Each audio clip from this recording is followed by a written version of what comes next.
I want to do a quick mini life course because you're talking about, you saw opportunity in something and you quit your job and you decided to, move directions, pivot and do a shift in everything that you were, that you knew, right? And so, for somebody, I think we're seeing a lot of that right now, right? The people having these epiphanies and wanting to get and find alignment, find fulfillment.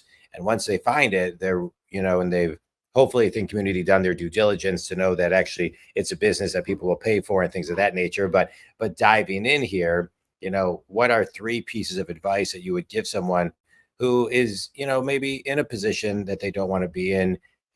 They found their alignment, but they're, like you said, you quit your job and then you jumped in. What three pieces of advice would you give that person?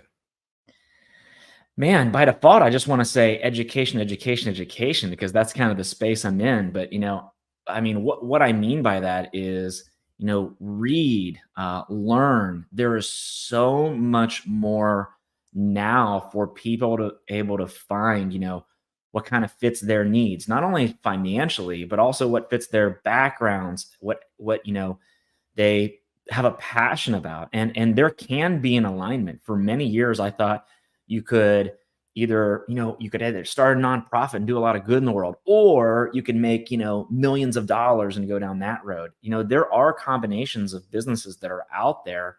And that's what I Yeah. love about Ivybrook. You feel good about, our franchisees, our franchise owners feel good about what they do in their community every night when they put Yeah. their head on the pillow. But at the same time, it's rewarding enough that you can't quit a corporate America job. So where I'm going with that is, for anyone in your, listening audience that is trying to find, that jump off point or what to do.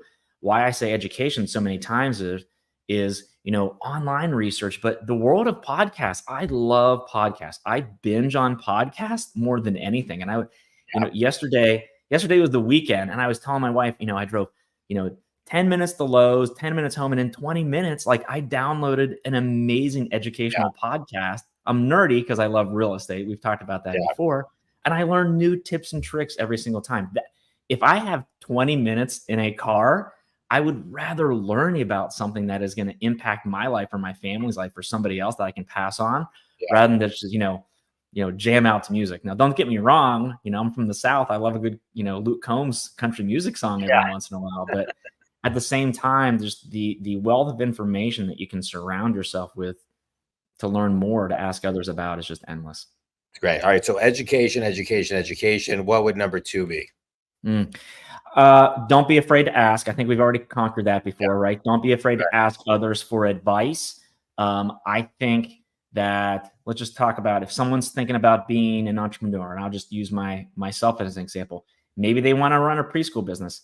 Why don't you go talk to somebody that runs a preschool business, right? Talk to them first and do a validation test. And if you come back and be like, oh, that's not a good fit, I think that's equally as successful. I really, really do. Yeah. For you to be able to talk to somebody and learn what you don't want to do in life, I think is just as important to find out and talk to somebody of what you do want to do in life. Yeah, I love it. And number three? Number three, I believe that you are the average of these 5 people that you surround yourself with the most in life.